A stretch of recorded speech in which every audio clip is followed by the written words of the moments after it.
영상 내용의 모든 소유권은 본 채널에 있음을 알려드립니다.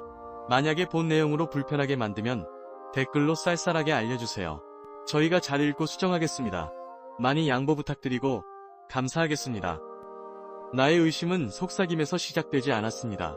차갑고 날카로운 모서리를 가진 한 물체, 어머니의 외투주머니 깊숙한 곳에서 발견한 그것으로부터 시작되었습니다. 강남의 한 갤러리 명함이었습니다. 흙먼지 날리는 이천의 우리 집과는 어울리지 않는 매끄럽고 세련된 이름이었죠.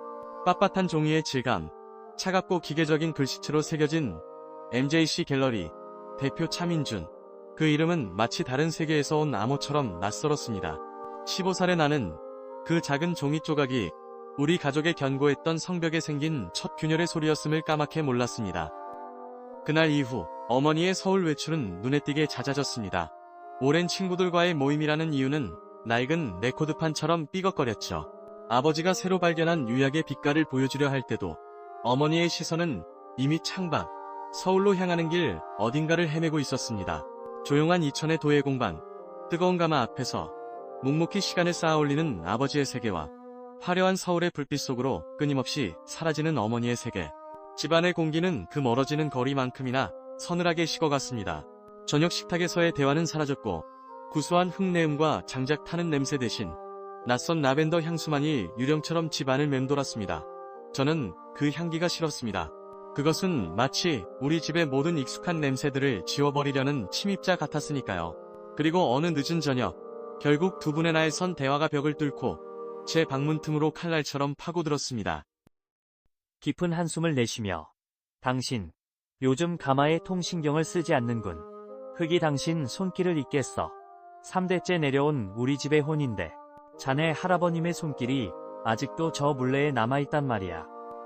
목소리에 날이 서서 당신의 그 낡고 고리타분한 전통이 내 재능을 질식시키고 있잖아요. 이 좁은 이천 땅에 갇혀서 평생 흙먼지만 뒤집어 쓰고 살라는 건가요? 내 이름 석자로 된 작품 하나 세상에 내놓지 못하고 한승호의 아내로만 늙어 죽으라고요? 그게 한승호 집안의 도예가로서 자네의 길이야. 명예를 지키는 것, 그게 우리의 정신이라고. 당신은 그걸 잊었어? 저작거리 상인들처럼 작품을 돈으로만 보는 게 아니란 말일세. 차가운 웃음소리와 함께 정신만으론 살 수 없어요. 예술도 숨을 쉬고 세상과 소통해야죠. 당신의 그 잘난 정신, 그게 나한테 뭘 해줬는데요? 서울에선 예술이 어떻게 대접받는지 알기나 해요? 그건 투자고 계층의 증명이라고요. 당신처럼 장독대 옆에 놓일 그릇 따위가 아니라. 목소리가 낮게 잠기며 그건 예술이 아니라 상술이야. 당신, 도시의 현란한 불빛에 눈이 멀었어. 소리치듯, 아니, 이 지긋지긋한 흙먼지 때문에 눈이 멀었었죠. 난 이제야 제대로 보기 시작한 거예요. 그날 밤, 나는 잠을 이룰 수 없었습니다. 아버지의 분노와 어머니의 절규가 머릿속에서 뒤엉켰죠. 며칠 뒤, 나는 마치 운명에 이끌린 듯 어머니의 방 가장 깊숙한 곳을 뒤지게 되었습니다. 낡은 장롱 아래 어머니의 혼수품이었을 법한 고운 비단 보자기에 쌓인 낯선 물건. 그것은 스케치북이었습니다. 공방의 거친 종이와는 다른 매끄럽고 값비싼 종이의 감촉. 펼쳐보는 순간 숨이 멎는 것 같았습니다. 그 안에는 아버지의 투박하지만 깊이 있는 청자 빛깔이 아닌 대담하고 날렵하며 차갑지만 거부할 수 없이 매혹적인 현대적 디자인들이 꿈틀거리고 있었습니다. 마치 뉴욕의 현대미술관에나 걸려있을 법한 비대칭적인 형태의 화병, 금속과 유리를 과감하게 결합한 조명, 그리고 페이지마다 세련된 필기체로 적힌 이름, 차민준. 그 이름 옆에는 상업적 가능성, MJC 갤러리 단독 론칭, 대중성 확보 전략, VIP 마케팅 같은 우리 집에서는 한 번도 들어본 적 없는 자본의 언어들이 가득했습니다. 나는 혼란스러웠습니다. 한 번도 본 적 없는 어머니의 숨겨진 재능에 대한 경이로움과 아버지의 세계를 송두리째 배신하는 듯한 서늘한 느낌이 동시에 심장을 찔렀습니다. 이건 단순한 그림이 아니었습니다. 어머니의 욕망이자 우리 가족의 미래에 대한 선전포고였습니다. 저는 조용히 스케치북을 덮었습니다. 손끝이 차갑게 떨리고 있었습니다. 의심의 씨앗은 한번 뿌려지면 무섭게 자라나는 법입니다. 나는 밤마다 잠든 척하며 어머니의 기척에 귀를 기울였습니다. 그리고 어느 비 오는 밤, 부엌에서 새어나오는 희미한 불빛 아래 나는 어머니의 들뜬 속삭임을 엿듣게 되었습니다. 내가 한 번도 들어본 적 없는 희열과 비밀스러움으로 가득 찬 목소리였죠. 전화기 너머로 작게 속삭이며 네, 차 대표님. 그럼 독점 계약으로 진행하는 게 확실한 거죠? 제 이름으로 제 개인전이라니 정말 꿈만 같아요. 네, 그럼요. 제 모든 것을 걸 준비가 되어 있습니다. 걱정 마세요. 남편은 아직 아무것도 몰라요. 이건 당분간 저만의 비밀, 저만의 탈출구여야만 해요. 독점 계약, 차민준 대표, 개인전, 그리고 탈출구. 그 단어들이 망치처럼 내 머리를 내리쳤습니다. 모든 퍼즐 조각이 맞춰지는 순간이었습니다. 그 다음 주, 어머니는 또다시 친구 모임을 핑계로 서울에 간다며 집을 나섰습니다. 평소와 달리 유난히 정성 들여 화장을 한 얼굴이었습니다. 입술은 핏빛처럼 붉었고 눈에는 단호한 결심 같은 것이 서려 있었습니다. 나는 결심했습니다. 진실을 확인해야겠다고. 나는 어머니의 뒤를 몰래 밟았습니다. 어머니는 늘 향하던 시외버스 터미널에 낡은 의자로 향하지 않았습니다. 발걸음은 인적이 드문 한적한 골목 모퉁이로 향했죠. 그곳에는 약속이나 한 듯 칠흑같이 검고 번쩍이는 고급 세단 한 대가 조용히 시동을 켠 채 마치 먹이를 기다리는 맹수처럼 서 있었습니다. 나는 담벼락 뒤로 몸을 숨기고 숨을 죽였습니다. 어머니는 한치의 망설임도 없이 마치 원래 자신의 자리였던 것처럼 익숙하게 차의 뒷좌석에 올라탔습니다. 이천의 도예가 아내라는 허물을 벗어던지고 강남에 세련된 예술가로 변신하는 순간처럼 보였습니다. 차는 내가 사는 세상의 풍경을 비웃기라도 하듯 부드럽게 미끄러지며 어둠 속으로 사라졌습니다. 그 검은 차가 내 시야에서 완전히 사라졌을 때 나는 깨달았습니다.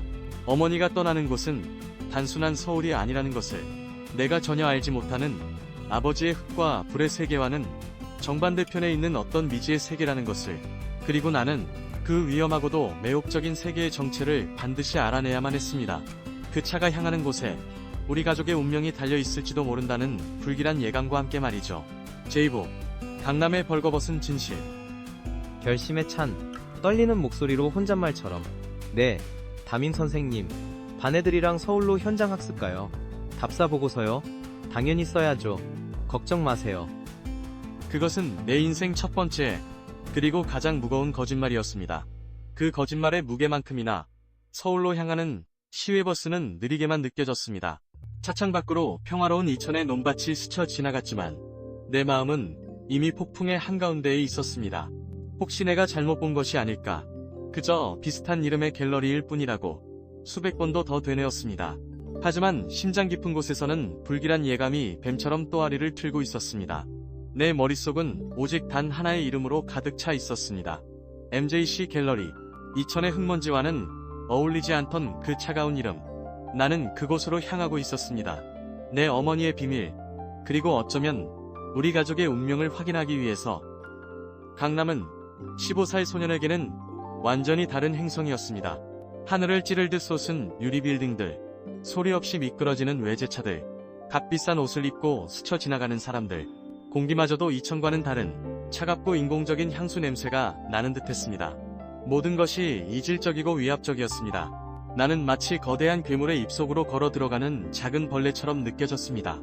주소를 몇 번이고 확인한 끝에 마침내 그 건물 앞에 섰습니다. MJC 갤러리. 통유리로 된 거대한 외벽 너머로 눈부신 조명과 미니멀리즘의 극치를 보여주는 하얀 공간이 펼쳐져 있었습니다. 그곳에 전시된 작품들은 예술품이라기보다 값비싼 보석처럼 보였습니다. 심장이 발밑까지 떨어지는 것 같았습니다. 나는 차마 안으로 들어가지 못하고 차가운 유리에 이마를 기댄 채 안을 엿보았습니다. 그리고 그곳에 어머니가 있었습니다. 손님으로 온 것이 아니었습니다. 단정하게 올린 머리, 몸의 곡선을 그대로 드러내는 검은색 원피스. 어머니, 오서연은 내가 한 번도 본 적 없는 자신감 넘치는 모습으로 값비싼 양복을 입은 사람들 앞에서 무언가를 열정적으로 설명하고 있었습니다. 그녀의 손짓이 향하는 곳, 눈부신 조명 아래 놓인 테이블 위에는 믿을 수 없는 것이 놓여 있었습니다. 비치처럼 푸른 빛을 머금은 섬세하고 우아한 곡선의 청자닭이 세트. 나는 숨을 쉴 수가 없었습니다. 남한강의 새벽. 아버지가 지난 1년간 밤잠을 설쳐가며 가마의 불을 조절하다 손등에 화상을 입어가며 혼을 쏟아부었던 아직 세상에 단 한 번도 공개한 적 없는 아버지의 필생의 역작이었습니다. 아버지는 그 닭이 세트를 완성한 날 어린애처럼 웃으며 말했었습니다. 지훈아, 이건 우리 한씨 가문의 영혼이다. 그런데 지금 어머니는 마치 그것이 자신의 작품인 양 사람들에게 소개하고 있었습니다. 그 아름답던 닭이 세트가 그 순간 내 눈에는 끔찍한 괴물처럼 보였습니다. 유리벽은 소리를 막았지만 나는 그들의 대화를 들을 수 있었습니다. 아니, 읽을 수 있었습니다. 어머니 옆에 서서 만족스러운 미소를 짓고 있는 남자, 차민준 대표. 그의 입모양이 똑똑해 보였습니다. 부드럽고 기름진 목소리로 오서연 작가님의 이 혁신적인 비전은 실로 놀랍습니다. 전통 청자의 고루함을 완전히 탈피했으면서도 그 품격은 잃지 않았어요. 이건 단순한 닭이가 아니라 현대 미술의 반열에 오를 하나의 오브제입니다. 투자자분들도 아주 만족해 하십니다. 이 작품의 시장 가치는 상상을 초월할 겁니다. 자신감 넘치는 미소로 과찬이십니다. 대표님, 저는 그저 예술을 낡은 장벽과 고집스러운 전통에서 해방시키고 싶었을 뿐입니다. 예술은 박물관에 갇혀 있을 게 아니라 지금을 사는 사람들의 삶 속에서 호흡해야죠. 어떤 예술가들은 과거와 대화하는 것에 만족하지만 저는 미래를 향해 소리치고 싶습니다. 남한강의 새벽은 그 시작일 뿐입니다. 예술의 해방. 그 단어가 비수처럼 날아와 내 가슴에 밝혔습니다. 속이 울렁거리기 시작했습니다. 어머니의 스케치북에서 보았던 경이로움은 순식간에 공포로 변했습니다. 이것은 단순한 외도가 아니었습니다. 아버지의 삶, 아버지의 혼, 우리 가족의 역사를 통째로 훔쳐내는 예술 절도 현장이었습니다. 나는 더 이상 참을 수 없었습니다. 배신감과 분노가 피처럼 머리끝까지 솟구쳤습니다. 내 몸은 의지와 상관없이 움직였습니다. 갤러리의 무거운 유리문이 열리고 나는 그 고요하고 우아한 공간의 한복판으로 뛰어들어갔습니다. 샴페인 잔을 든 사람들의 낮은 대화 소리, 은은한 클래식 음악, 모든 것이 나 한 사람의 등장으로 멈춰섰습니다. 모든 시선이 내게로 쏠렸습니다. 갈라지고 떨리는 그러나 모든 것을 쏟아내는 목소리로 엄마, 그거 아버지 거잖아요. 남한강의 새벽은 아버지 작품이잖아요. 순간 갤러리의 공기가 얼어붙었습니다. 와인잔을 든 누군가의 손이 허공에서 멈췄습니다. 어머니의 얼굴은 순식간에 새하얗게 질렸고 당황한 눈동자가 지진처럼 흔들렸습니다. 옆에 서 있던 차민준의 미간이 찌푸려지며 불쾌한 기색이 역력했습니다. 그는 잠시 투자자들의 눈치를 살피더니 이내 능숙하게 상황을 수습하려 했습니다. 짜증을 감추고 억지 미소를 지으며 아, 작가님의 아드님이신가 보군요. 어머니의 성공에 감격해서 잠시 흥분했나 봅니다. 열정이 넘치는 가족이네요. 하하, 오 작가, 이게 무슨 상황입니까? 정리 좀 해주시죠. 낮고 다급한 분노와 수치심이 뒤섞인 목소리로 지훈아, 네가 여기는 어떻게? 어머니는 투자자들에게 황급히 고개를 숙여 양해를 구하더니 재빨리 다가와 내 팔을 거칠게 붙잡았습니다. 그 악력은 내가 알던 어머니의 손길이 아니었습니다. 그리고는 밖으로 끌어냈습니다. 갤러리 밖, 차가운 강남의 길거리에서 어머니는 나를 매섭게 쏘아보았습니다. 이를 악물고 속삭이듯 너 지금 무슨 짓을 한 건지 알아? 엄마의 가장 중요한 순간을 네가 전부 망쳐버렸어. 당장 집으로 돌아가. 울먹이며 하지만 엄마, 그건 도둑질이잖아요. 아버지의 말을 자르며 넌 아무것도 몰라.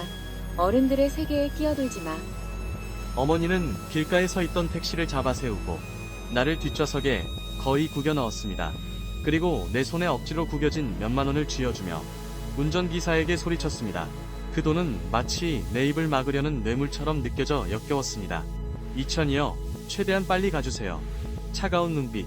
그 눈에는 더 이상 내가 알던 어머니의 온기는 없었습니다. 택시 문이 닫히고 차는 서울의 복잡한 거리 속으로 나를 실어 날랐습니다. 나는 아무 말도 할 수 없었습니다. 그저 통유리창에 비친 내 일그러진 얼굴을 보며 소리 없이 눈물만 흘렸습니다. 1시간 남짓한 그 시간 동안 내가 살던 세상은 산산조각 나버렸습니다. 이제 곧 도착할 집은 더 이상 내가 알던 그 집이 아닐 것이었습니다.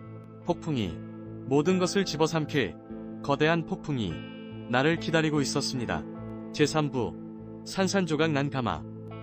서울에서 돌아온 택시가 우리 집 대문 앞에 멈췄을 때 세상은 소리를 잃은 듯 고요했습니다. 하지만 그 침묵은 평온함이 아닌 폭풍 전에 숨막히는 전조였습니다. 나는 죄인처럼 고개를 숙인 채 집으로 들어섰습니다. 아버지는 마루에 앉아 이미 식어버린 차를 홀짝이고 계셨습니다. 내 눈물 자국 가득한 얼굴을 보셨지만 아무것도 묻지 않으셨습니다. 그저 깊이를 알 수 없는 눈으로 나를 한번 훑어보셨을 뿐입니다. 그 침묵이 천마디의 질문보다 더 무서웠습니다. 제 방으로 도망치듯 들어온 제 손에서 어머니의 그 빳빳한 명함이 힘없이 바닥으로 떨어졌습니다. 얼마 지나지 않아 어머니를 태운 또 다른 택시가 도착했습니다. 현관문이 열리고 어머니는 강남에서의 화려한 모습은 온데간데 없이 잔뜩 날이 선 얼굴로 들어섰습니다. 그리고 아버지의 고요하지만 무거운 시선과 마주쳤습니다. 마침내 피할 수 없는 시간이 온 것입니다. 아버지는 말없이 제 방 쪽을 턱짓으로 가리켰습니다. 그곳엔 제가 떨어뜨린 MJC 갤러리의 명함이 놓여 있었습니다. 찻잔을 내려놓으며 목소리는 낮고 조용했지만 강철 같은 힘이 실려 있었다. 지훈이 방에서 이게 나왔다. 무슨 일 있었나? 애 얼굴이 말이 아니던데. 자네 얼굴도 그렇고. 시선을 피하며 애써 태연한 척. 아무 일 없었어요. 애는 그냥 서울 구경에 피곤했나 보죠. 별거 아니에요. 싸늘하게 별거 아니다. 오늘 강남에서 내 남한강의 새벽을 봤다는 연락을 받았네. 그것도 아주 중요한 투자자들 앞에서 오서연 작가의 데뷔작으로 소개되었다더군. 그것도 별게 아닌가? 어찌된 일인지 설명해보게. 아버지의 그 한마디에 집안의 모든 공기가 얼어붙었습니다. 어머니의 얼굴에서 마지막 핏기마저 사라졌습니다. 하지만 그녀는 무너지지 않았습니다. 오히려 수년간 억눌려왔던 무언가가 터져나오듯 숨겨왔던 발톱을 드러낸 맹수처럼 목소리에 도끼를 품기 시작했습니다. 고개를 빳빳이 들고 목소리는 떨렸지만 징후가 가득했다. 네, 맞아요. 차민준 대표님과 함께 일해요. 그리고 당신의 그 답답하고 고루한 공방에 처박혀 있던 디자인에 내가 새 생명을 불어넣어줬죠. 당신이 평생 할 수 없었던 방식으로요. 믿을 수 없다는 듯 목소리가 커지며 생명, 그건 도둑질이야. 배신이고 자네가 내 혼을, 우리 집안의 역사를 훔쳤어. 혼, 그깟 혼이밥 먹여줘요? 당신의 그 잘난 예술가의 혼 타령 때문에 내가 지난 20년간 어떻게 살았는지 알기나 해요?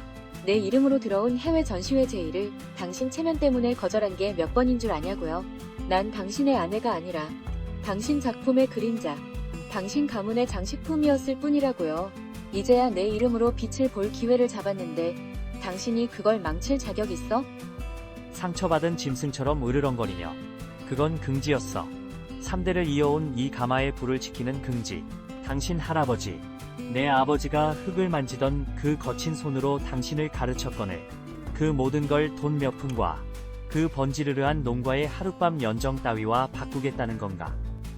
방문 틈으로 울먹이며 아버지, 어머니, 제발 그만하세요. 제발. 하지만 제 목소리는 두 분의 거대한 분노 앞에 닿지 못했습니다. 그 순간 아버지는 더 이상 아무 말도 하지 않았습니다.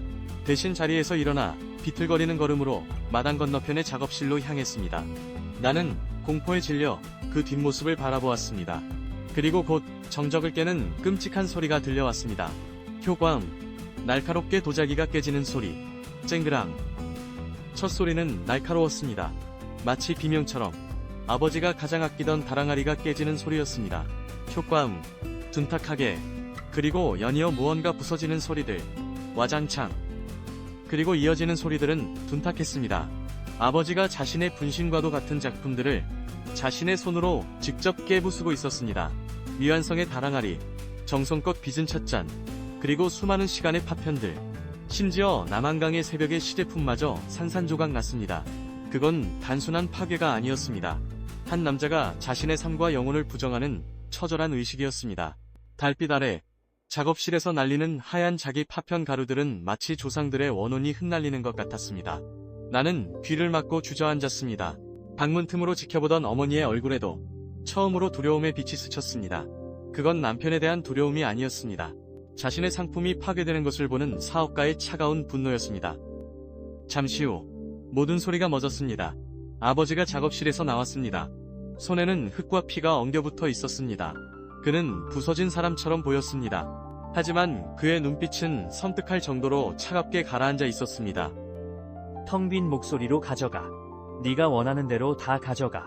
그 스케치북에 있는 것들 전부 다. 하지만 이것만은 똑똑히 알아둬. 자네가 훔쳐간 그것들엔 내가 심어놓은 치명적인 결함이 있어. 그 유약, 내가 왜 그걸 수년간 완성하고도 쓰지 않았는지 알아? 고온에서 버티질 못해. 지금은 보이지 않는 미세한 균열이 생기지. 시간이 지나면 결국 안에서부터 썩어 문드러질 게다. 네 그 더러운 욕심처럼 말이야. 내가 왜 그걸 세상에 내놓지 않았는지 넌 곧 뼈저리게 느끼게 될 게야. 그것은 저주와도 같은 예언이었습니다. 그 말에 담긴 의미를 채 이해하기도 전에 어머니가 비웃음으로 받아쳤습니다. 경멸하듯 결함? 웃기지 마세요. 당신의 그 잘난 장인 정신, 그 시대착오적인 고집이 바로 결함이에요. 세상은 변했는데 당신만 그대로니까 난 내 재능을 증명할 거고 당신이 평생 가질 수 없는 돈과 명예가 있는 현실을 살 거라고요. 당신의 그 영혼 타령이 얼마나 공허한지 똑똑히 보게 될 거예요. 그것이 마지막이었습니다. 어머니는 곧장 방으로 들어가 망설임 없이 짐을 싸기 시작했습니다. 마치 오래전부터 이 순간을 준비해온 사람처럼 그녀의 움직임에는 미련이나 슬픔이 없었습니다. 오직 차가운 결의만이 존재할 뿐이었습니다. 커다란 여행 가방을 끌고 현관으로 향하는 어머니를 나는 망연자실하게 바라보았습니다. 목이 메어 간신히 가지 마세요. 엄마, 내 작은 속삭임에 어머니는 잠시 멈춰 섰습니다. 그리고 나를 돌아보았죠. 그 눈에는 동정이나 연민이 아니었습니다. 일종의 냉정한 선언, 혹은 경멸 섞인 동정이 담겨 있었습니다. 어머니는 내 뺨을 어루만지려는 듯 손을 뻗었다가 이내 허공에서 거두었습니다. 넌 아직 어려서 몰라. 지훈아, 이 낡아빠진 가마 옆에서 네 아버지랑 똑같이 늙어가렴. 진짜 세상이 어떻게 돌아가는지 영원히 모른 채로 난 내 길을 갈 테니 잘 있어라. 위대한 도예가의 아들아. 효과음. 현관문이 큰 소리를 내며 닫히는 소리. 문이 닫히는 소리는 내 세계가 끝나는 소리였습니다. 나는 텅 빈 마루에 얼어붙은 채 서 있었고 아버지는 달빛 아래 깨진 도자기 파편들로 가득한 어두운 작업실에 주저앉아 있었습니다. 그날 밤 우리 집의 가마는 차갑게 식었고 다시는 예전과 같은 온기를 품지 못했습니다. 에필로그, 흰수기, 파편의 아름다움. 깨진 도자기를 금으로 이어붙여 상처를 아름다운 역사로 만드는 것을 흰측이라 부릅니다. 사람들은 그 금빛 균열을 보며 부서짐의 미학을 이야기하죠. 하지만 산산조각 난 가족을 이어붙이는 데에는 무엇이 필요할까요? 금보다 더 귀하고 옷보다 더 단단한 그 무언가가. 그날 이후 또다시 많은 시간이 흘렀습니다. 저는 아버지의 전통과 어머니의 현대적 감각을 어설프게나마 결합하려는 저만의 길을 걷는 도예가가 되었습니다. 제 이름으로 작은 전시회를 열기도 했고 제 작품은 이제 제법 비싼 값에 팔리기도 합니다. 어머니는 결국 아버지의 예언대로 무너졌습니다.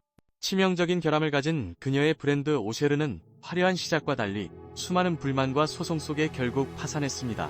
차민준 대표는 그녀를 헌신짝처럼 버렸고 어머니는 모든 것을 잃고 병까지 얻었습니다. 한바탕 폭풍이 휩쓸고 간 뒤 어머니는 조용히 이천으로 돌아왔습니다. 그리고 아버지의 작업실이 아닌 동네의 작은 상가 건물에 새싹 도예 교실이라는 간판을 내걸고 아이들을 가르치기 시작했습니다. 그리고 오늘 모든 계절이 지나고 다시 찾아온 어느 겨울날 우리 넷은 처음으로 한 공간에 함께하게 되었습니다. 바로 모든 비극이 시작되었던 아버지의 오래된 작업실에서 말이죠. 작업실의 공기는 더 이상 비극의 무게로 가라앉아 있지 않았습니다. 창문으로 들어오는 겨울 햇살이 흙먼지 속에서 부드럽게 춤을 추고 있었고 한쪽에서는 김은주, 이제는 저의 새어머니가 된 그녀가 조용히 찬물을 끓이고 있었습니다. 그녀의 존재는 이 공간의 모든 상처를 보듬는 따뜻한 온기 같았습니다. 아버지, 한승호는 묵묵히 물레를 돌리고 있었고 그 옆에서 저는 깨진 다랑아리의 조각들을 금박으로 있는 킨치기 작업을 하고 있었습니다. 어머니, 오서연은 작업실 입구에 서서 말없이 그 모습을 바라보고 있었습니다. 그녀의 얼굴에는 더 이상 강남의 화려함도 실패의 쓰라림도 아닌 그저 모든 것을 내려놓은 자의 평온함만이 깃들어 있었습니다. 잠시 후 은주 어머니가 갓 우려낸 차를 4개의 찻잔에 따랐습니다. 아버지가 빚은 투박하지만 견고한 그 찻잔들이었습니다. 그녀는 말없이 잔을 우리에게 건넸습니다. 아버지가 그리고 제가 마지막으로 어머니가 잔을 받아들었습니다. 그때였습니다. 어머니는 손에 든 찻잔을 가만히 들여다보더니 나지막이 입을 열었습니다.